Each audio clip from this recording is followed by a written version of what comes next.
오늘은 로마서 13장 8절을 생각해 보겠습니다. 피차 사랑의 빛 외에는 아무에게든지 아무 빚도 지지 말라. 남을 사랑하는 자는 율법을 다 이루었느니라. 여러분, 사랑은 모든 율법을 다 이루는 것입니다. 사랑이 중요합니다.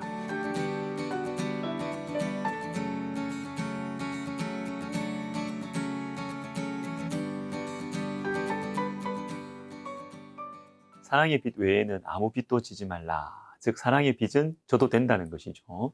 그리고 사랑의 빚을 지는 것은 남을 사랑하는 것이다 라고 하십니다. 여러분, 근데 여기 좀 이상해요. 빚은 내가 도움을 받는 것이잖아요.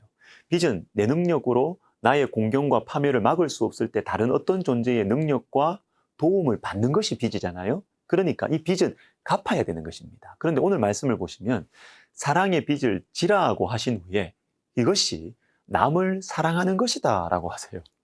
내가 사랑할수록 나는 계속 빚쟁이가 된다는 말입니다. 이상하죠? 아니, 내가 사랑하면 내가 빚을 주는 거잖아요. 근데 내가 사랑의 빚을 지는 것이 아니라 내가 이웃을 섬기고 품고 참아주면 그 사람이 나한테 빚을 갚아야 되는 것 아닙니까? 내가 참아주었으면 너도 나한테 좀 고마워해야지 않습니까? 그런데 내가 너를 좀 섬겨주었으면 너도 나의 공로를 좀 인정해 줘야 되잖아요. 이게 상식적인 생각입니다. 그런데 오늘 말씀을 가만히 보시면 사랑의 빚을 내가 지라고 하십니다. 내가 빚쟁이 자리에 계속 있어야 되는데 이게 바로 이웃 사랑이라는 거예요. 이상합니다. 사랑은 내가 하는데 나는 여전히 빚쟁이 있는 것이 빚쟁이라는 거예요. 자, 그런데 여러분, 이 한 구절의 말씀 속에 정말 오늘 말씀 그대로 율법을 다 이루는 의미가 들어 있습니다.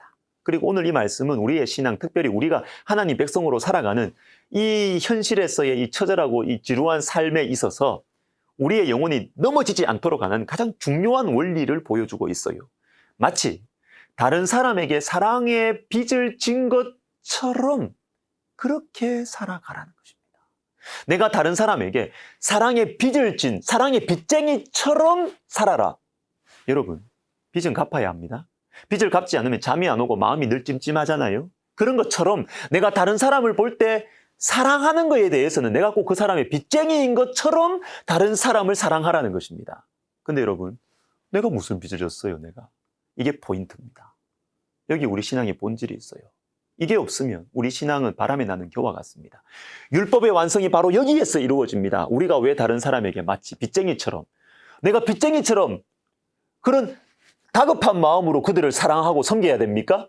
나한테 잘해준 것 하나도 없는 그 사람들에게조차, 아니 나한테 상처만 남긴 사람들과 나라들에게조차 왜 내가 사랑의 빚을 진 것처럼 사랑하며 섬겨야 합니까?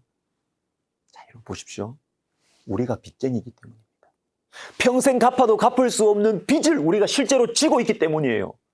우리의 능력으로 도저히 갚을 수 없는 공경과 파멸을 우리 대신 갚아주신 분이 계시기 때문입니다. 로마서 5장 8절. 우리가 아직 죄인 되었을 때에 그리스도께서 우리를 위하여 죽으심으로 하나님께서 우리에 대한 자기의 사랑을 확증하셨느니라. 여러분, 우리는 하나님께 빚을 졌어요. 엄청난 빚을 진 거예요. 자신의 생명을, 자신의 피를 우리의 이 공경과 파멸을 해결하기 위해서 내어주신 분이 계신다. 우리에게 빚을 준 채권자가 계신다는 거예요. 사랑의 빚을 구워주신 분이 계신다는 것입니다. 그분이 바로 우리 구주 예수 그리스도이십니다. 우리는 이분에게 엄청난 빚을 지고 있고 우리가 지고 있는 이 사랑의 빚은 그 누구도 어떤 공로로도 결코 갚을 수가 없는 것이에요. 로마서 1장 14절 헬라인이나 야만인이나 지혜 있는 자나 어리석은 자에게 다 내가 빚진 자라. 사랑하는 시청자 여러분, 이 말이 이해가 되십니까? 여러분과 제가 사람들에게, 이웃들에게 엄청난 빚을 지고 있다는 사실을 인정하십니까? 난 당신들에게 빚을 졌어요. 나는 당신들에게 갚아야 할 사랑의 빚이 너무 많아요.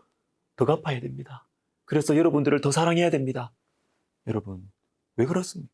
왜 바울이 빚쟁이입니까? 왜 바울이 헬라인이나 유대인들에게 빚을 지고 있습니까? 왜 우리가 지체들에게, 믿음의 공동체, 그리고 우리나라와 민족의 구석구석과 다른 나라들에게 왜 우리가 빚을 지고 있습니까?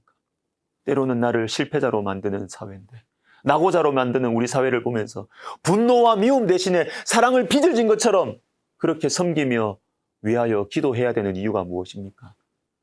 하나님으로부터 엄청난 사랑의 빚을 우리가 졌기 때문이에요. 아들의 생명으로 우리에게 빚을 주신 그분의 사랑의 빚이 우리 영혼 곳곳에 우리의 이 지루한 일상과 발전이 없어 보이는 우리의 인생의 현장 속에 그분의 사랑의 빛이 반짝반짝 빛을 내고 있기 때문입니다.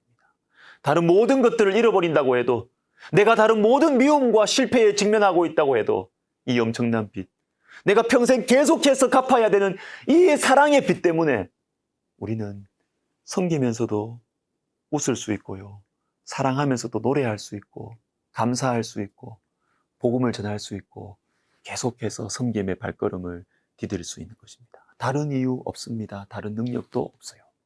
요한일서 4장 9절, 하나님의 사랑이 우리에게 이렇게 나타난 바 되었으니 하나님이 자기의 독생자를 세상에 보내심은 그로 말미암아 우리를 살리려 하심이라. 11절, 사랑하는 자들아, 하나님이 이같이 우리를 사랑하셨은즉 우리도 서로 사랑하는 것이 마땅하다. 우리는 아무리 섬겨도요, 아무리 나눠줘도 우리는 아깝지 않아요. 보상받고 싶은 마음도 없습니다. 도리어 크게 기뻐하고 감사합니다. 왜요? 우리는 빚쟁이니까. 엄청난 큰 빚을 하나님으로부터 받았으니까. 하나님께 엄청난 사랑의 빚을 지고 있는 사람들, 이 사실을 아는 사람들은 다른 사람을 마치 빚쟁이가 된 것처럼 어떻게 하면 저 사람 사랑할 수 있을까? 어떻게 하면 이 빚을 갚을 수 있을까? 저 사람에게 하면서 살아가는 사람들이 되는 것입니다. 여러분, 이 빚은 평생 갚아도 갚을 수 없는 빚이, 내가 감당해야 되는 어떤 억울함과 분노도 이 사랑의 빚을 생각하면 나는 여전히 빚쟁이, 나는 여전히 사랑해야 되고요, 여전히 용서해야 되고 다시금 그 사람을 덮어주어야 합니다. 그래도 나는 또 빚쟁이. 이것이 바로 우리의 영광이고 하나님 백성들만이 누릴 수 있는 기쁨과 여유로움의 이유이고, 바로 이것이 우리로 하여금 이 험한 세상에서 승리할 수 있게 하는 비결인 것입니다. 우리 이 빚쟁이의 특권을 빼앗기지 마십시다. 기도하겠습니다. 하나님 아버지, 하나님으로부터 받은 이 사랑의 빛, 우리가 기억하며 우리가 이웃들에게, 가까이에 있는 사람들에게 지치지 않고 사랑할 수 있도록 주님 도와주세요. 예수님의 이름으로 기도드립니다. 아멘.